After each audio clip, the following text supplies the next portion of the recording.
Good morning. It's Monday morning, and happy Memorial Day to you. I hope that you're enjoying your holiday.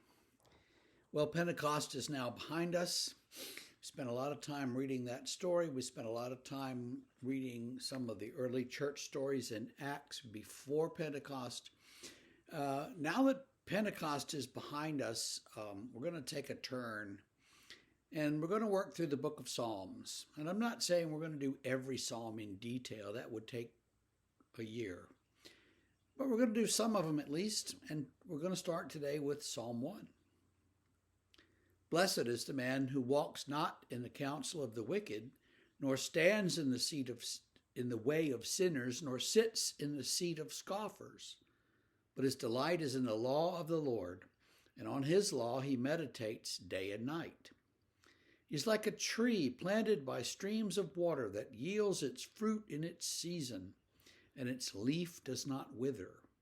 In all that he does, he prospers. The wicked are not so, but are like chaff that the wind drives away. Therefore the wicked will not stand in the judgment, nor sinners in the congregation of the righteous. For the Lord knows the way of the righteous, but the way of the wicked will perish. So this is a favorite psalm of mine and many people. It seems at first reading that it contrasts the way of the righteous and the wicked. You don't want to be one of those wicked. I don't think that's what's really going on. It's sort of obvious it is going on, but I don't think that's the real point. Because some other things have been brought out in this, for me anyway. Rudolf Bohren was a German professor of preaching and stuff at Heidelberg. He died 10 years or so ago. And Dr. Bohren gave some lectures one time that I was a part of, translating them. And he said this psalm was very important to him.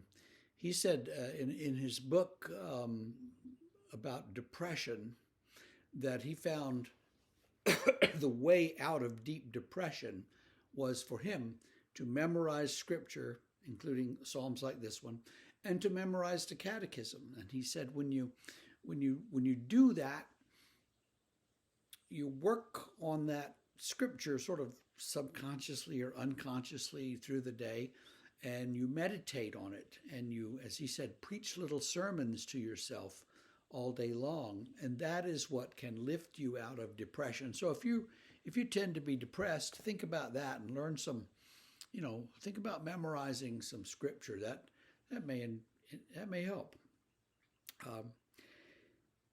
The righteous man is compared to a tree. Now the interesting thing about trees, I learned some time ago. I read a book about the forests migrating, and I thought, how can a forest migrate? A forest is planted in a certain place, and that's where it is.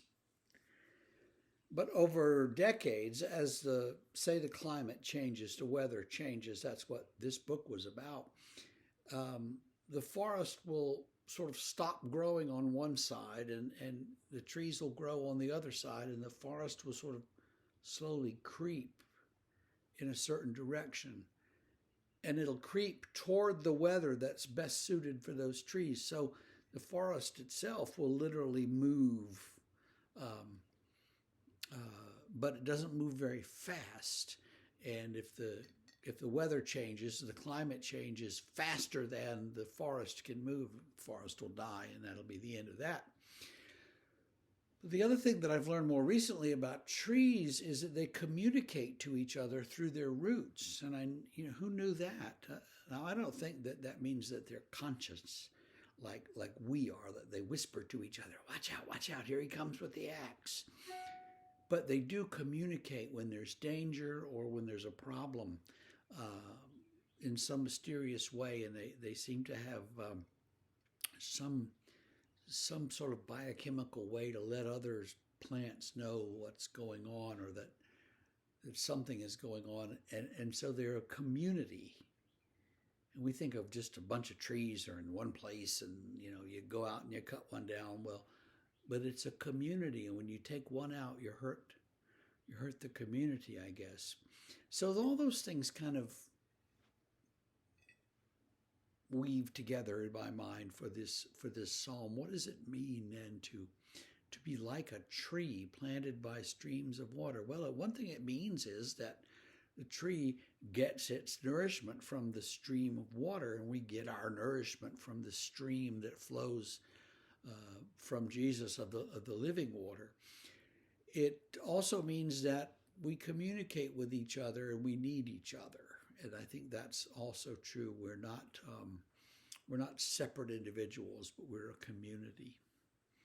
So think about that and see if you can learn these 6 verses, if not perfectly, at least become very familiar with them. And I want you to have a great Memorial Day. We'll see you tomorrow.